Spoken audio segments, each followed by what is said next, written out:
Okay, today we're going to focus on unemployment, which is the topic of Unit 5, Lesson 3. So let's go ahead and get started. We're going to focus on our first set of essential questions, which is, what does it mean to be unemployed?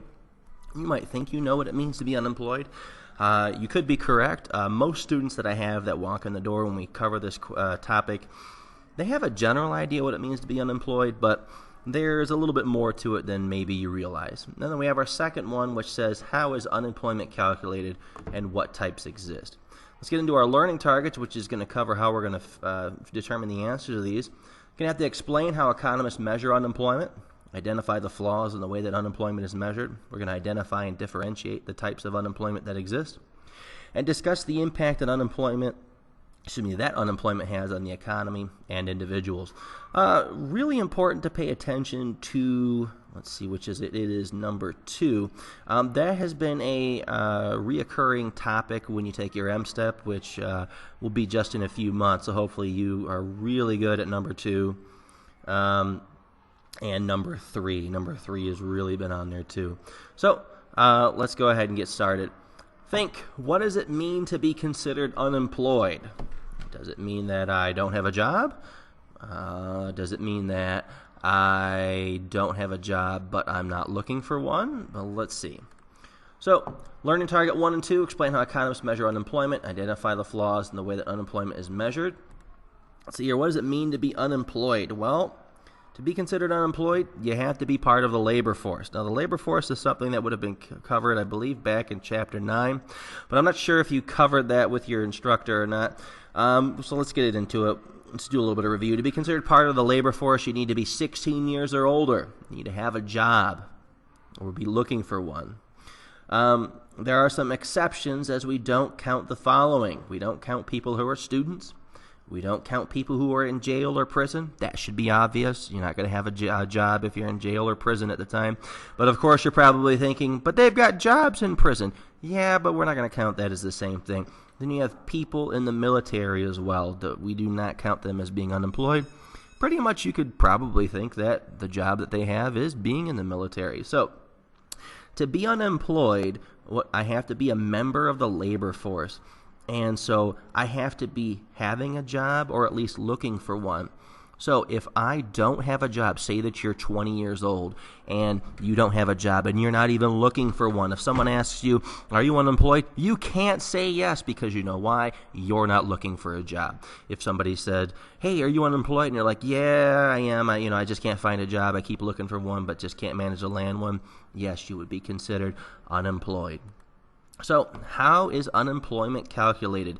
You've got the Bureau of Labor Statistics, which is a entity of the U.S. government. Well, they conduct a survey of 60,000 households each month, and the percentage of those households that have individuals without a job and are looking for work is what's considered as the unemployment rate. So how many people out of those 60,000 households are unemployed? That's how we figure that out. Keep in mind, it says you have to be looking for a job to be considered unemployed.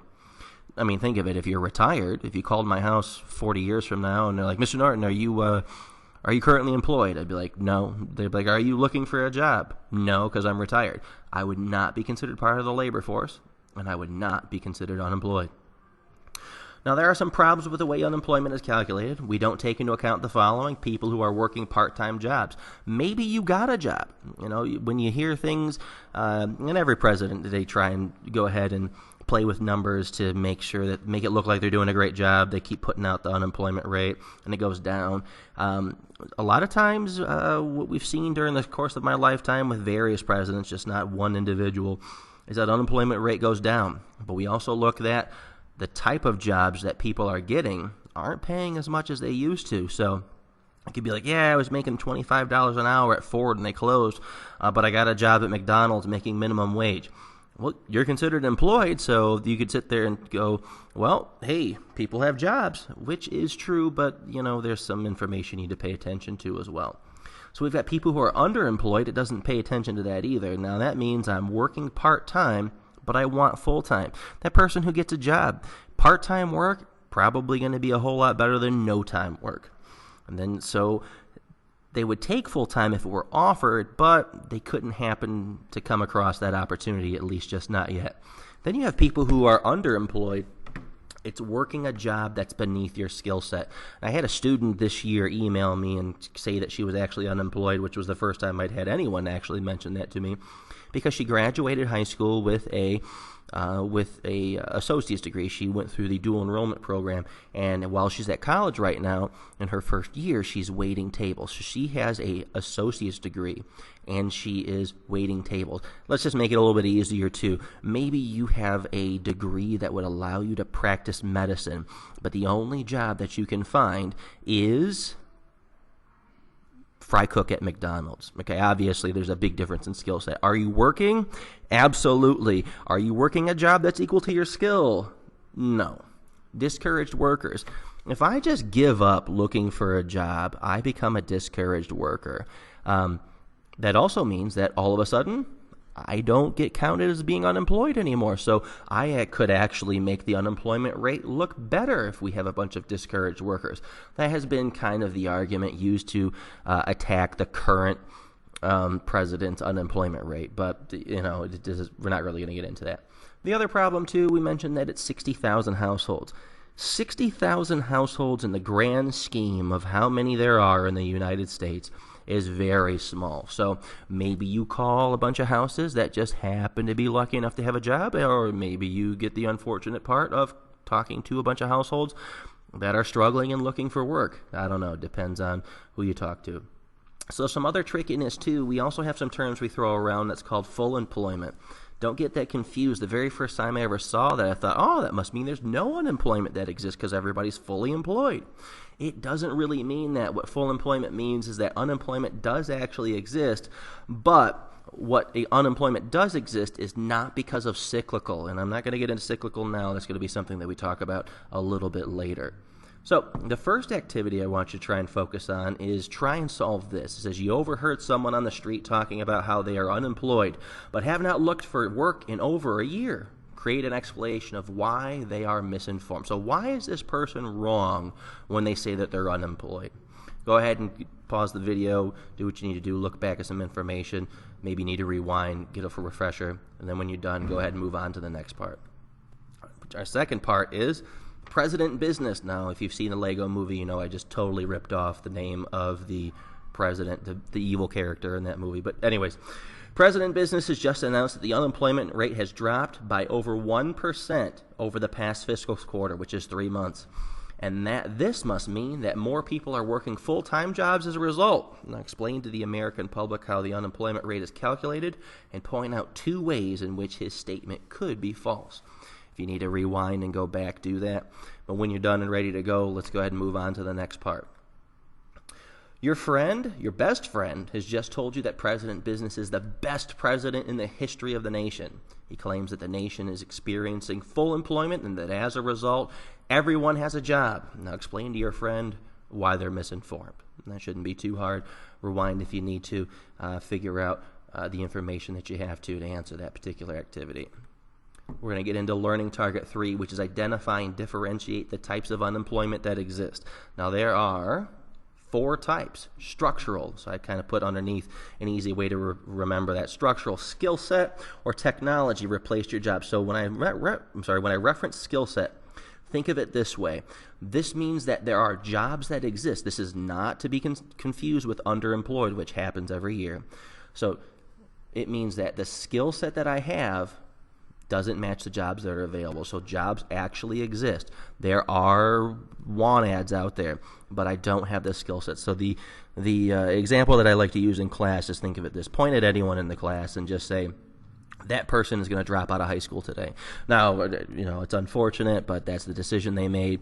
So obviously they were not able to obtain a high school diploma. Now, if he or she goes out and they start trying to find a job, and the problem that they run into is every job that they try and go and find, the minimum level of education they require is a high school diploma, that person will not be able to go ahead and find a job, okay, because they don't have the skill set. So they would be considered structurally unemployed. I've used another one too, like, hey, my skill set says fry cook, but the only available job is doctor. I mean, it says, basically explains how it works, but it's not very realistic.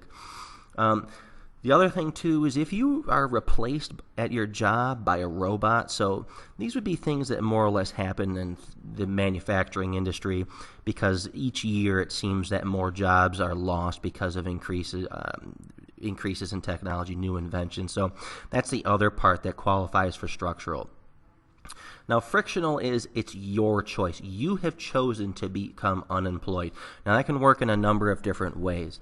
The first one that I use is like, say, for instance, my wife. So I have 2 kids. Let's say that my wife wants to stay home and raise our kids until they're school age. Now, is she unemployed during the time that she's raising our children? Of course, the answer should be no, because she is not looking for a job. But let's go ahead and fast forward until all my children, both of them, are in school. Now, she's looking for a job. So she doesn't have one, but is looking for one. She is considered unemployed, so we would classify her as frictional. To give you another example that might line up with your textbook too, we have the case where, let's say that my wife receives a job offer in another state. You can't turn it down. It's worth so much money. So I go ahead and quit my job. We move to wherever this new state is. And obviously I don't have a job lined up, so it's my choice. I chose to quit Chandler Park Academy and move with my wife, so I am unemployed, and I would be considered frictionally unemployed. Seasonal job is the easiest one out of all of these, because you have a job that only is available during certain seasons. You go out to a beach, probably don't see any lifeguards out there, at least in Michigan. Why? Because no one's out there. Any need for mall Santas right now. Now, if you're watching this, way later than I originally did this, it's January right now. We don't have any mall Santas out there. Construction workers tend to be considered seasonal. Now, is there construction workers that actually work during the wintertime? Absolutely. February is still considered winter, and they're going to be doing a bunch of road construction down near me, so I'll be miserable, but that's okay. The other thing, too, to go with construction workers, yeah, there's work during the winter season, but where's the majority of our construction work for roads and buildings done? Those are done during warmer months. Like, I live in a newer subdivision. They've stopped building houses because the ground is frozen. You can't build a house with frozen ground. Okay, cyclical means I lost my job because of a downturn in the economy. So this would be like, say I work for Ford Motor Company and sales are down, and so they don't need to make as many cars. And I kind of talked about this specific example in a previous lesson. So let's say that I don't have a lot of experience. I've only been working there about a year. So they need to lay off workers because they're not going to keep building cars if no one's buying them. So like, Mr. Norton, we love having you, but maybe they don't. So we're just going to go ahead and let you go. We're going to lay you off for right now. So I am unemployed, and it would be cyclical. So that goes back to our full employment. If I am unemployed and it's structural, frictional, or seasonal, and it's not cyclical, then that would be considered full employment if we're looking at a country in general. So let's go ahead and do activity 4. There are 4 classifications of unemployment. Complete the following task. I need you to list and describe each of the 4 classifications of unemployment. I need you to show that you understand each of the 4 classifications of unemployment too. Go ahead and create a scenario that describes each. It should say describes, not that describe each. I'm not going to fix that, but hey, you can figure it out. Don't use the examples I gave you. Try and be creative. They're not that hard. You can do it. We're going to go ahead and go on to the next activity. Obviously, you can pause it for now. I'm going to guess that you can't finish that activity in the 10 seconds that we've talked. Okay, learning target 4, discuss the impact that unemployment has on the economy and on individuals. So, efficiency. So that basically breaks it down in 3 categories in your textbook: efficiency, inequality, and discouraged workers. So efficiency, you're wasting human resources. So this is going to be how it affects producers. Companies are not as productive as they could be. You could be making more goods and services. If we were talking about the PPC, the production possibility curve from the very first week of school, at least that's when I covered it with my students, I could go ahead and show you that if we are wasting human resources, then we would be doing underutilization. I'm not making as much as I possibly could. Then we have inequality. Inequality. So it tends to cause those with less experience to lose their jobs first. I even kind of, gave that away in the scenario where I'm working at Ford Motor Company.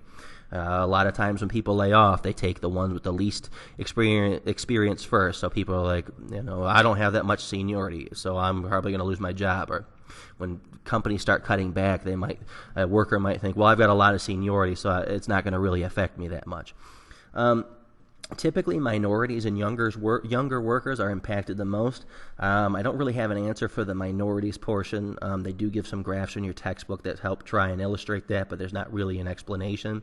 But younger workers are impacted the most too, because if you're younger, you probably have less experience. So like, for instance, if you just start working at the age of 20 at Ford Motor Company and you only have 2 years in, compared to the guy who's 55 and has been working there for 35 years, obviously they're going to let you go first. So discouraged workers, we have people who begin to lose faith in their ability to find a job and give up. While you might think of that as being something difficult to do, like how do you just give up looking for a job? There's plenty of stories out there. I've seen them on TV and news reports and things like that. The other thing too, with those who are underemployed, keep in mind that they might feel hopeless as well and may not give their best effort at the job they do have. So you'd be like, man, my job is cooking hamburgers at McDonald's, but I've got this medical degree and I just can't find a job when it comes to practicing medicine. So maybe you go in and you're the worst fry cook or hamburger cook that ever existed at McDonald's. They don't get rid of you. So obviously you're not very productive. So that's another impact of unemployment. Granted, that's not necessarily unemployment, but that would be an impact of underemployment. So, fifth activity, unemployment is obviously not good for the economy as a whole in any way. I want you to create an explanation for why this is true using the terms discouragement, inefficient, and inequality. That's just simply not as simple as saying, well, unemployment discourages people, it's inefficient, and it's not done through equality. Come on, give me something that actually shows that you know what those terms are referencing into. How does it impact the economy? And when you're good with that, go ahead and move on to the next part of the video. What we're basically at the end here, so can you do all four of these things without using any of the aids, the notes, the activities that you might have, or even the textbook? Can you do these four? If you can, you'll be great for a test. Can you explain how economists measure unemployment? Can you identify the flaws in the way that unemployment is measured? Can you identify and differentiate the types of unemployment that exist? Can you basically explain the impact that unemployment has on the economy and on individuals? And if you can, then you can certainly do our two essential questions from the beginning of the lesson, which is, what does it mean to be unemployed, and how is unemployment calculated, and what types exist? Obviously, you can go back to any other lessons. Go ahead and subscribe if you need some things for later on. Hopefully this works out for you.